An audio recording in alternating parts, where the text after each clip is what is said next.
Hello everyone, this is Tarif. Welcome back to another new video. भाई ये video बहुत ही ज्यादा इंपॉर्टेंट है हमारे उन सब व्यूवर्स के लिए जो ये कंटिन्यूसली पूछ रहे थे कि सर पॉलिटिकल साइंस में क्या करियर अपॉर्चुनिटीज हैं। अगर हम लोग 12th कर लिए हैं तो क्या हमें बीए में पॉलिटिकल साइंस लेना चाहिए या नहीं लेना चाहिए, मास्टर्स पॉलिटिकल साइंस में करना चाहिए या पीएचडी पॉलिटिकल साइंस में करना चाहिए, क्या अपॉर्चुनिटीज हैं, करियर के हिसाब से हमारे लिए अच्छा रहेगा। सबसे पहले पॉलिटिकल साइंस में बहुत ही ज्यादा अपॉर्चुनिटीज हैं। कैसी अपॉर्चुनिटीज हैं मैं आने वाले सेक्शन में आप लोगों को एक्सप्लेन करूंगा। ये सब चीजें दोस्तों मैं आप लोगों को बता दूं अपने ओन पर्सनल एक्सपीरियंस से बता रहा हूं, क्योंकि मैंने खुद बीए, मास्टर्स, एमफिल और पीएचडी पॉलिटिकल साइंस में किया है। उसके बाद बहुत ही अच्छा टीचिंग एक्सपीरियंस 3 to 4 years का भी है अभी तक का, जो as assistant professor for political science में वर्क कर रहा हूं। कंटिन्यूसली स्टूडेंट्स को बताते रहते हैं क्या बेनिफिट है, क्यों आप लोगों को पॉलिटिकल साइंस लेना चाहिए। सेकंड, इसमें अभी के लिए इंपॉर्टेंट चीज ये है कि बहुत से जो मेरे व्यूअर्स हैं वो एग्जाम जो 2022-2023 का जो बीए का बैच है या मास्टर्स का बैच है, सीयूसीईटी के एग्जाम की प्रिपरेशन कर रहे हैं। वो एग्जाम जो है अब बहुत सी यूनिवर्सिटी 45+ यूनिवर्सिटी, चाहे जेएनयू हो, चाहे डीयू हो, चाहे बीएचयू जैसी यूनिवर्सिटीज हो, सीयूसीईटी के अकॉर्डिंग एग्जाम कंडक्ट करवा रही हैं। प्रिपरेशन के लिए बहुत से बच्चे मुझे पूछते रहते हैं सर कैसे सीयूसीईटी के लिए प्रिपेयर किया जाए, कौन सी बुक्स पढ़ी जाए, कैसा सिलेबस होगा, किस ट्यूटर से पढ़ा जाए। उन सब लोगों के लिए इंफॉर्मेशन है कि अनअकैडमी जो है वो ऐसे कोर्सेज लॉन्च कर रही है सीयूसीईटी के लिए, जो क्रैश कोर्सेज हैं वो स्टार्ट हो रहे हैं 23 फरवरी से। बैच ए जो पार्ट ए का बैच जो है वो स्टार्ट हो रहा है, जिसमें आप लोगों को journal aptitude, journal logical reasoning, GK, data interpretation cover किया जाएगा, और वो भी इंडिया के टॉप एजुकेटर से। बैचेस में बहुत तरह के स्ट्रक्चर्ड कोर्सेज होंगे, लाइव क्लासेस होंगी, रिकॉर्डेड क्लासेस के लिए अनलिमिटेड एक्सेस आप लोगों को मिलेगा। लाइव टेस्ट कंडक्ट किए जाएंगे, क्विजेस होंगे, मॉक टेस्ट होंगे, और बाकी जितनी भी सीयूसीईटी के रिलेटेड इंपॉर्टेंट इंफॉर्मेशन है उसमें वो भी प्रोवाइड किया जाएगा। इतना ही नहीं, पोल से आप लोगों को कॉम्पिटिटिव इन्वायरमेंट भी प्रोवाइड किया जाएगा। एक रेस हैंड का फीचर भी दिया जाएगा, जिसमें आप लोगों के जितने भी क्वेश्चंस और क्वेरीज हैं आप लोग उनसे पूछ सकते हैं। अगर आप लोगों ने सीयूसीईटी की प्रिपरेशन के लिए अनअकैडमी को सब्सक्राइब कर लिया है तो बहुत ज्यादा अच्छी बात है। अगर अनअकैडमी को सब्सक्राइब नहीं किया जाके अभी कर सकते हैं। ये कूपन कोड है मेरा, आप लोग यूज करें, तारीफ 10। मैं नीचे डिस्प्ले में भी बता रहा हूं, आपको 10% डिस्काउंट मिल जाएगा। तो इस साल का सीयूसीईटी का प्रिपरेशन आप लोग अनअकैडमी के साथ मिलकर कर सकते हैं, बहुत ही ज्यादा अच्छा प्रिपरेशन हो जाएगा। शुरू करते हैं अपना आज का जो वीडियो का बनाने का पर्पस है। बीए में आप पॉलिटिकल साइंस में कैसे एंटर होंगे या पॉलिटिकल साइंस में करियर बनाना है, तो फर्स्ट स्टेप जो है बीए में आइए, बीए में ही चूज कर लीजिए पॉलिटिकल साइंस। तभी आप इतना लंबा जर्नी तक पॉलिटिकल साइंस पढ़ोगे तो आखिर आप लोगों के पास बहुत ही अच्छा कंटेंट हो जाएगा। आपका जो करियर है वो कंपैरेटिवली जल्दी सेट हो जाएगा। बीए में कैसे एंटर होंगे पॉलिटिकल साइंस में, एक होता है बीए प्रोग्रामिंग और दूसरा रहेगा आप लोगों के पास बीए ऑनर्स, या अगर आप लोगों ने बीए देन नहीं किया है, इंजीनियरिंग भी कर रहे हैं, उसके बाद भी आप लोग आ सकते हैं। आजकल टाइम है सिविल सर्विसेज का, या फिर लोग जाना चाहते हैं एकेडमिक्स में, और दूसरी side world politics, state politics या लोकल पॉलिटिक्स, इन सब चीजों को जानने के लिए आप लोगों को पता है हम लोगों को पॉलिटिक्स का नॉलेज होना बहुत ज्यादा इंपॉर्टेंट है। That is primary thing. Second, अगर पॉलिटिकल साइंस के हम सब्जेक्ट मैटर को देख रहे हैं तो क्या क्या होता है पॉलिटिकल साइंस में। जब आप लोग बीए प्रोग्रामिंग में आ जाओगे, बीए प्रोग्रामिंग में आपको 4-5 सब्जेक्ट पढ़ने पड़ेंगे, जिसमें एक पॉलिटिकल साइंस को भी पढ़ना पड़ेगा। बट बीए ऑनर्स में आपको सिर्फ पॉलिटिकल साइंस को पढ़ना पड़ेगा, और पॉलिटिकल साइंस के अंदर डिफरेंट स्ट्रीम्स को पढ़ना पड़ेगा। अब एग्जांपल लेते हैं पॉलिटिकल साइंस में होता क्या है, क्या इसका सब्जेक्ट मैटर है, कितना इजी और कितना इंटरेस्टिंग होता है। पॉलिटिकल साइंस के सब्जेक्ट मैटर को अगर आप देखो तो पॉलिटिकल थ्योरी रहेगा, उसके बाद पॉलिटिकल आइडियोलॉजीज रहेगा, पॉलिटिकल थिंकर्स और पॉलिटिकल थॉट रहेगा, फिर रहेगा एक पब्लिक एडमिनिस्ट्रेशन का पार्ट, उसके साथ एक रहेगा बहुत ही जो इंपॉर्टेंट पार्ट है IR, international relation, then comparative politics का पार्ट रहेगा, उसके बाद गवर्नमेंट एंड पॉलिटिक्स का पार्ट रहेगा, देन कॉन्स्टिट्यूशन को भी आप लोग उसमें अच्छे से डिटेल से स्टडी कर सकते हो। ये चीजें बहुत ज्यादा इंटरेस्टिंग है। जैसे आप लोग पॉलिटिकल थ्योरी में आप लोग देखोगे तो बहुत सारे जो concept, justice, equality, liberty, fraternity, rights, duties, ऐसे कॉन्सेप्ट को पढ़ोगे। पॉलिटिकल आइडियोलॉजी को अगर आप देख लो तो इसमें आप लोग लिबरलिज्म को पढ़ोगे, सोशलिज्म हो गया, फेमिनिज्म हो गया, कम्युनिटेरियनिज्म हो गया, मार्क्सिज्म हो गया, ऐसी आइडियोलॉजीज को डिस्कस करोगे जो बहुत ही ज्यादा इंटरेस्टिंग आइडियोलॉजीज होती हैं। उसके बाद थॉट और थिंकर्स का जो पॉलिटिकल थॉट और थिंकर्स का जो प्रोसेस है उसमें हम लोग वेस्टर्न पॉलिटिकल थिंकर्स को भी पढ़ते हैं और इंडियन पॉलिटिकल थिंकर्स को भी पढ़ते हैं। फॉर एग्जांपल वेस्टर्न में हॉब्स, लॉक और रूसो को पढ़ा जाएगा। सिमिलरली कार्ल मार्क्स को पढ़ा जाएगा, लेनिन को पढ़ा जाएगा, माओ को पढ़ा जाएगा, ऐसे पॉलिटिकल थिंकर्स को पढ़ा जाएगा। इंडियन पॉलिटिकल थिंकर्स को आप लोग देख लो तो महात्मा गांधी को हम लोग पढ़ेंगे, अबुल कलाम आजाद को पढ़ेंगे, B.R. अंबेडकर को पढ़ेंगे, ऐसे पॉलिटिकल थिंकर्स जो इंडियन पॉलिटिकल थिंकर्स को भी पढ़ा जाएगा। उसके बाद जो एक इंपॉर्टेंट पार्ट आता है वो है पब्लिक एडमिनिस्ट्रेशन। पब्लिक एडमिनिस्ट्रेशन भी पॉलिटिकल साइंस के अंदर ही आता है। अगर आप ऑनर्स के स्टूडेंट हो तो आपको ऑनर्स में भी टच किया जाएगा थोड़ा पब्लिक एडमिनिस्ट्रेशन का पार्ट। अगर नहीं हो तो मास्टर्स में जब आप करोगे तो आपको पब्लिक एडमिनिस्ट्रेशन भी पढ़ाया जाएगा। पब्लिक एडमिनिस्ट्रेशन में सबसे इंपॉर्टेंट चीज आता है, हम लोग ब्यूरोक्रेसी के बारे में पढ़ते हैं, एडमिनिस्ट्रेशन के बारे में पढ़ते हैं, कैसे ब्यूरोक्रेसी एक स्टेट में और एक सेंटर में वर्क करता है, क्या एडमिनिस्ट्रेटिव फंक्शंस होते हैं, वो एडमिनिस्ट्रेशन का क्या हिरार्किकल स्ट्रक्चर कैसा होता है, उन चीजों के बारे में हम लोगों को बहुत अच्छा और इंटरेस्टिंग नॉलेज मिलेगा।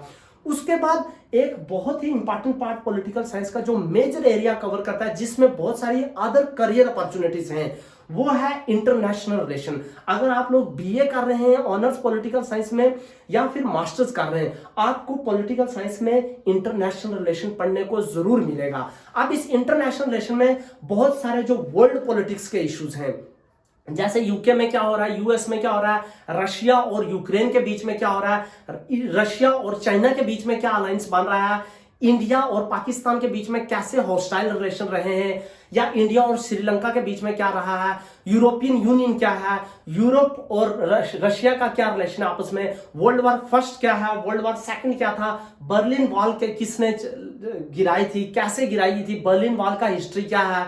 इसी तरह के बहुत सारे छोटी और बड़ी कंट्रीज के जो इश्यूज हैं वो आप लोग इंटरनेशनल रिलेशन में डिस्कस करोगे। उसके बाद इंटरनेशनल रिलेशन में बहुत सारी थ्योरीज भी आती हैं, जैसे रियलिज्म आ गया, न्यू रियलिज्म आ गया, इंपीरियलिज्म आ गया, ऐसे बहुत सारे थिंकर्स भी उनके लिए पढ़ने को आप लोगों को मिलेंगे जो बहुत ही इंटरेस्टिंग कोर्स है। और इस कोर्स का एक अपने आप में अलग से रेलिवेंस है। अगर आप लोग बीए कंप्लीट कर लोगे और उसके बाद मास्टर्स इसमें करोगे या फिर पीएचडी कर लोगे तो बहुत सारे और जो डोर्स हैं आप लोगों के लिए ओपन हो जाते हैं। मगर रिमेंबर, आईआर का कोर्स अगर आप पॉलिटिकल साइंस के स्टूडेंट हो तो आप बीए से ही पढ़ना स्टार्ट कर देते हो।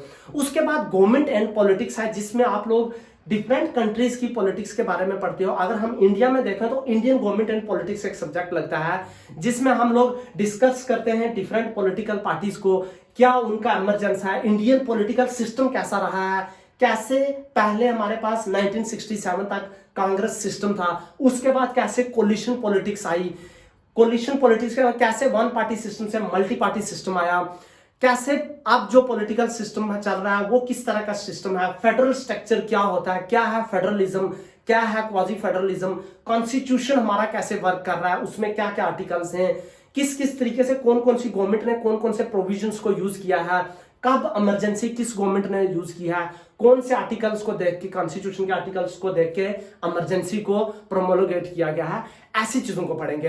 देन एक बहुत ही इंपॉर्टेंट कोर्स आता है उसमें कंपैरेटिव पॉलिटिक्स, जो बहुत ही ज्यादा इंटरेस्टिंग होता है। उस कंपैरेटिव पॉलिटिक्स का जो इंपॉर्टेंट पार्ट है उसमें हम लोग कंपेयर करेंगे डिफरेंट काइंड ऑफ गवर्नमेंट्स को, जैसे parliamentary form of government, Republican form of government, presidential form of government, democratic form of government, military form of government, ऐसी गवर्नमेंट्स के बारे में डिस्कस किया जाएगा। उनके डिफरेंट कंट्रीज में पॉलिटिकल स्ट्रक्चर कैसे चल रहे हैं, किस तरह का फॉर्म ऑफ गवर्नमेंट चल रहा है, वैसी चीजों को डिस्कस किया जाएगा। चाहे वो यूनाइटेड स्टेट्स का हो, चाहे वो इंडिया का हो, चाहे फ्रांस का हो, चाहे रशिया का हो, चाहे किसी यूरोप की छोटी से छोटी कंट्री का हो, चाहे अफ्रीकन कंट्रीज का हो, ऐसे पॉलिटिकल स्ट्रक्चर को, पॉलिटिकल सिस्टम को डिस्कस किया जाएगा। कुछ बहुत ही इंपॉर्टेंट थ्योरीज, डेवलपमेंटल की थ्योरीज जो है, जैसे इमैनुअल वालेस्टाइन हो गया, लुसेंट डब्ल्यू पाई हो गया, हंटिंगटन हो गया, इनकी थ्योरीज को हम लोग कंपैरेटिव पॉलिटिक्स में डिस्कस करते हैं। यहां तक बात रही बीए में जो आप लोग सब्जेक्ट मैटर को पढ़ोगे पॉलिटिकल साइंस को। अब बीए कंप्लीट करने के बाद आप पॉलिटिकल साइंस, अगर आपने बीए ऑनर्स किया है या प्रोग्रामिंग भी किया है, तो पॉलिटिकल साइंस आप लोगों को कैसे ऑप्शन देता है। देखो यूपीएससी में पॉलिटिकल साइंस बहुत ही अच्छा और स्कोरिंग सब्जेक्ट है। बहुत स्टूडेंट इसको प्रेफर करते हैं कि हम लोग पॉलिटिकल साइंस को लेंगे क्योंकि वो मार्क्स अच्छे देता है। इसीलिए बीए कंप्लीट करने के बाद आप अगर स्टेट पीएससी कर रहे हो, आप अगर यूपीएससी कर रहे हो, या आप जर्नलिज्म का कोर्स कर रहे हो, या आप एनजीओ को ज्वाइन कर रहे हो, या किसी तरह के आप रिसर्च फील्ड में काम करना चाहते हो, एमपीज के साथ काम करना चाहते हो, तो आप लोगों के लिए पॉलिटिकल साइंस सब्जेक्ट का एक बैकग्राउंड होना बहुत ही ज्यादा इंपॉर्टेंट है। यूपीएससी में बहुत ही स्कोरिंग सब्जेक्ट है पॉलिटिकल साइंस। आप लोग भूल जाओ, अगर आप ज्योग्राफी के स्टूडेंट भी हो तब भी आपको पॉलिटिकल साइंस की नॉलेज होनी ही पड़ेगी। आप लोग यूपीएससी के लिए अगर अपीयर होने जा रहे हो, स्टेट के एग्जाम ले लो, छोटे एसएससी के एग्जाम ले लो, वो इंडियन पॉलिटी के बिना अधूरे हैं। If you think you can qualify political SSC exam without reading Indian polity, I think it's a very difficult question, आप लोग नहीं कर पाओगे। इसलिए पॉलिटिकल साइंस आप लोगों को वहां भी बहुत तरीके से हेल्प करेगी।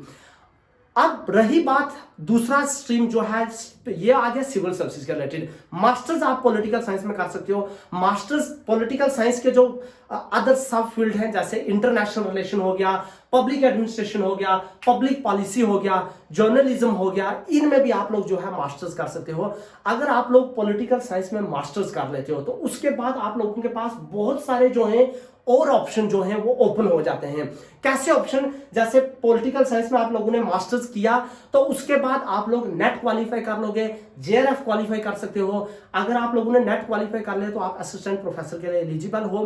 अगर आपने जेआरएफ क्वालिफाई कर लिया, जो टॉप लोग करते हैं नेट में, उसमें भी आप लोग जेआरएफ एक्सेस करोगे, बहुत अच्छा फेलोशिप भी मिल जाएगा, अपनी रिसर्च को भी कंटिन्यू कर पाओगे, अपने असिस्टेंट प्रोफेसर की तरह आप टीच भी कर पाओगे, और एडहॉक तो एकदम से जेआरएफ करने के बाद आप लोगों को मिल जाएगा। बहुत सारे कॉलेजेस में जो है, अगर कोई और सब्जेक्ट होगा या नहीं होगा, पॉलिटिकल साइंस जरूर होगा। इस वजह से जॉब अपॉर्चुनिटीज की वजह से जो ही आपका मास्टर्स कंप्लीट होता है, आप लोगों के पास अगर नेट हो जाता है, अगर दिल्ली की बात देखो तो आउट ऑफ 73-74 डीयू के कॉलेजेस में ऑलमोस्ट 65 कॉलेजेस में पॉलिटिकल साइंस का सब्जेक्ट है। आप लोग वहां पे गेस्ट या एडहॉक पढ़ाना स्टार्ट कर दोगे और अपना अर्निंग भी स्टार्ट कर देते हो, और एक तरह का टीचिंग एक्सपीरियंस भी आप लोगों के पास अच्छा आ जाता है। बाकी रही बात, एक लैंप स्कॉलरशिप मिलता है जिसमें हम लोग, जिसको हम कहते हैं legislator assistant to member of parliament. LAMP scholarship लेके आप लोग मिनिस्टर्स के साथ भी काम कर सकते हैं। ये भी, इसके लिए पॉलिटिकल साइंस का बैकग्राउंड होना बहुत ज्यादा जरूरी है। अगर आपको नॉलेज होगा तो आप मिनिस्टर्स लोगों के साथ जाके काम कर सकते हैं, एनजीओज में काम कर सकते हैं, क्योंकि आप लोगों का बैकग्राउंड अच्छा है। एनजीओज के लिए पॉलिटिकल साइंस या सोशल साइंसेज के किसी भी सब्जेक्ट में आप लोगों को अच्छा नॉलेज होना जरूरी है। तो ये रहा कुछ इंपॉर्टेंट टिप्स थे जिसमें मैं आप लोगों को बताना चाहता था कि पॉलिटिकल साइंस में हम लोग कैसे अच्छे करियर अपॉर्चुनिटीज जो हैं उनको एक्वायर कर सकते हैं। फील्ड बड़ा है, हम लोगों को भी job opportunities as a student of political science बहुत ही जल्दी मिल गया था। इसीलिए जब लोग पूछते हैं कि पॉलिटिकल साइंस में कैसा करियर अपॉर्चुनिटीज हैं, तो मेरा यही कहना है कि इसमें करियर अपॉर्चुनिटीज बहुत ही वाइड हैं। आप बहुत तरह से काम कर सकते हैं, चाहे वो पॉलिटिकल साइंस की सब फील्ड्स होगी, पब्लिक एडमिनिस्ट्रेशन या आईआर हो गया, या फिर कंपैरेटिव पॉलिटिक्स हो गया, उन सब में जाने के लिए आपका बेसिक पॉलिटिकल साइंस जो है वो अच्छा होना चाहिए। जो स्टूडेंट ये पूछ रहे हैं बीए में पॉलिटिकल साइंस लिया जाए सब्जेक्ट या नहीं, मेरा यही सजेशन है, अपने एक्सपीरियंस से बिल्कुल पॉलिटिकल साइंस को आप लोग चूज करें, मास्टर्स में भी चूज करें। थोड़ा सा ही पढ़ने के साथ आप लोग अपने करियर की तरफ अच्छे से बढ़ना स्टार्ट कर देंगे। तो दोस्तों यही रही आज की वीडियो। अगर आप लोगों को ये वीडियो अच्छी लगी है, इसको लाइक कर देना, शेयर करना और मेरे चैनल को सब्सक्राइब करना। आने वाले टाइम में पॉलिटिकल साइंस के स्टूडेंट्स के लिए बहुत कुछ इंटरेस्टिंग मैं लाने वाला हूं। बने रहे मेरे साथ, आप लोग और हम लोग मिलकर आगे चलेंगे। एंड करते हैं वीडियो को यहां पे ही। Till then all of you take care, bye bye, love you all.